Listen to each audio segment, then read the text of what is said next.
وہ یزیدیوں میں جا کر دیکھا گیا حسینی کلچر؟ وہ کہیں اور جا کر دیکھے گا؟ ساری قومیں آپ ہی کا ریفرنس دیں گی کہ شیعوں کے پاس جاؤ، ان کے پاس اہل بیت کا کلچر ملے گا. وہ آئے آپ کے گھر اور آپ کے گھر آ کر اس نے کیا دیکھا؟ لا حول ولا قوت، ان سے اچھا تو ہمارا کلچر. میں کچھ عرض کر رہا ہوں، لاہور پڑھ لے گا آپ کی صورت میں کہ تم سے اچھا تو میرا کلچر ہے، ہماری تہذیب تم سے اچھی.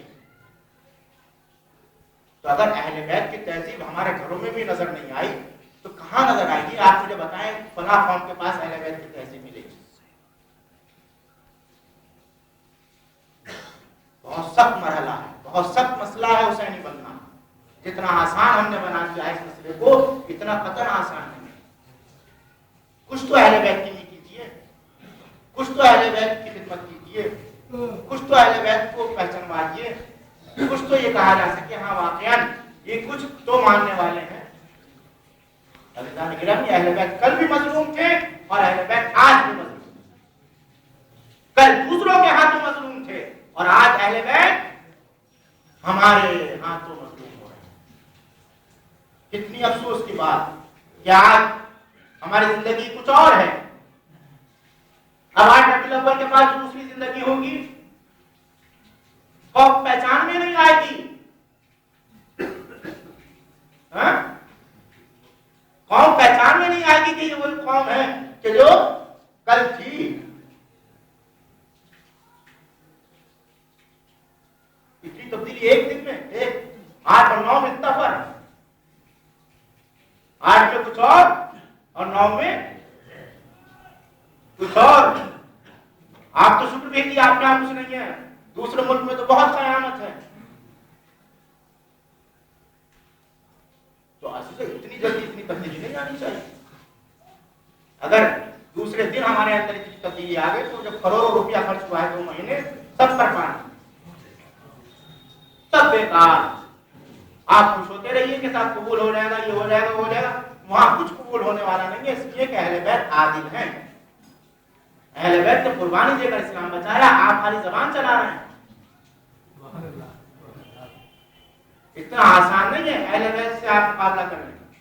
یعنی جو ہمیں پسند وہ اہل بیت کو بھی پسند، جو ہمارا طریقہ کار وہ بھی اہل بیت کا طریقہ کار ہو. نہیں، آپ اپنی پسند اپنے پاس رکھیے. اہل بیت اللہ کی رضا کے حامی ہیں. اہل بیت خود اپنی رضا نہیں رکھتے، اللہ کی رضا. جو اللہ کی رضا وہ ان کی رضا، جو ان کی رضا وہ اللہ کی رضا. تو عزیزان گرامی، ہم کو ہم مزاج بننا ہوگا. اپنے اندر اتنی تبدیلی نہ لائیے کہ کم سے کم 2 مہینے جو سیکھا ہے، جو پڑھا ہے، جو سنا ہے، اس پر ہمیں سال بھر عمل کرنا ہے. یہ 2 مہینے ایسے ہوتے ہیں کہ ہم انرجی لیتے ہیں، طاقت لیتے ہیں، اپنے کو کیا کرتے ہیں؟ قوی بناتے ہیں، سیکھتے ہیں، پاور حاصل کرتے ہیں. اب یہ پاور ہمیں کب تک چلانی ہے؟ ہاں، پورے سال اس طاقت کو ہمیں لے کر چلنا ہے. اور یہ طاقت تو پہلے دن ہی ختم ہو جاتی ہے. تو عزیزان گرامی، فکر بدلنے کی ضرورت ہے، اختلاف لانے کی ضرورت ہے، سوچنے کی ضرورت ہے کہ آخر اہل بیت کی تہذیب کچھ تھی یا نہیں تھی، اہل بیت کا کلچر تھا یا نہیں تھا، انہوں نے کچھ سماج کو دیا ہے یا نہیں دیا. ایک طرف ہم یہ کہتے ہیں کہ ان کی اچھا عجیب بات ہے، ایک طرف تو ہم یہ چاہتے ہیں کہ ساری دنیا اہل بیت کے چاہنے والی بن جائے، سب حسینی بن جائیں. چاہتے نہیں چاہتے؟ ہر ایک چاہے کتنا بھی بگڑا ہوا شیعہ ہو، اس سے پوچھیے تم کیا چاہتے ہو؟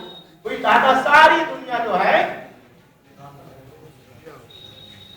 اہل بیت کی ماننے والی ہو جائے، ان کی سیرت پر عمل کرنے والی ہو جائے.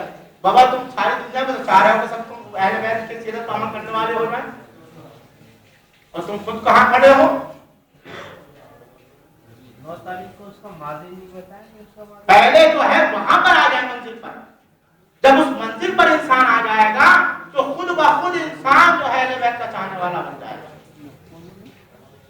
انسان جب خود عمل کر لیتا ہے تو عمل کے بعد انسان خود بخود اس کی طرف راغب ہوتا ہے کہ ہاں یہ ہے کردار، یہ ہے تہذیب، یہ ہے کلچر اہل بیت کا. بس عزیزان گرامی،